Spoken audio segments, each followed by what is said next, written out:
Hey everybody, it's Cory and Rhonda. Rhonda's behind the camera today. We're going to talk to you today about 3 things that are interesting about short-term rentals. Let's get to work. Let's get to work.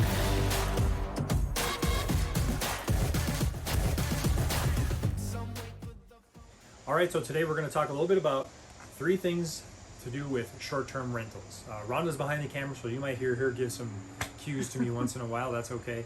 We're coming to you today from Blue Ridge, Georgia. It's a short-term rental that we have up here. So we thought, let's talk about those kind of things. So why would we do a short-term rental, right? We hear that a lot. That's a question that a lot of people ask us. First and foremost, it's a good investment, right? There's a lot of different options for that, as far as some people want tax breaks, some people need income down the road. So there's a lot of things that you can do with a short-term rental when it comes to money and income down the road, as far as retirement and those kind of things. Especially if you're in an industry like we are, as far as real estate agents, you don't have necessarily a 401k or something coming from the company, so you want to buy things that are going to be passive income or very close to passive income coming in down the road. And I will say something here too, like Cory mentioned, if you're in real estate or a career like that where you don't have a 401k, but also military. It's like we have a retirement with military, but you definitely want to supplement that. So this is a great way to do that. We have a lot of people that are military that do that. Yeah, and hopefully we're speaking loud enough. We've got the river in the background and we've got birds and all kinds of stuff, so bear with us as far as that's concerned. But the second thing we want to talk to you about was financing.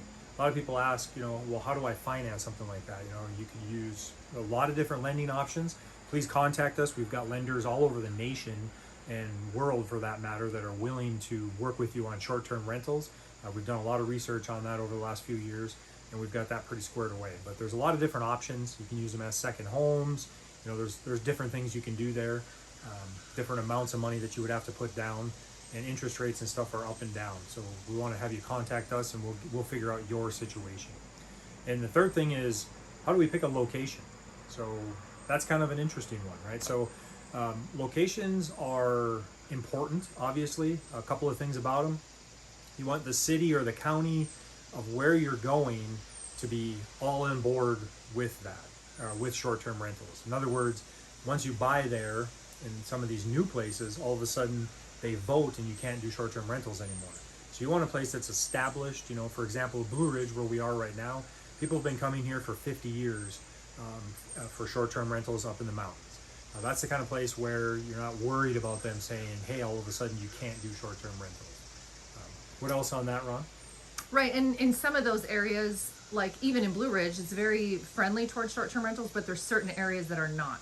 Same thing with our place in Tennessee. Most in that area are, but there's some places that aren't. We also have one in Island Park. Island Park's pretty open, but you do want to absolutely double, triple check that before you purchase something, of course, right? And the person, the agent that you use when you're looking for these, contact us about that also, because we've got agents in different places that actually own their own short-term rentals, so they know what they're talking about. That's very important, that you have somebody that knows the area and knows short-term rentals specifically. We work with people that have them themselves.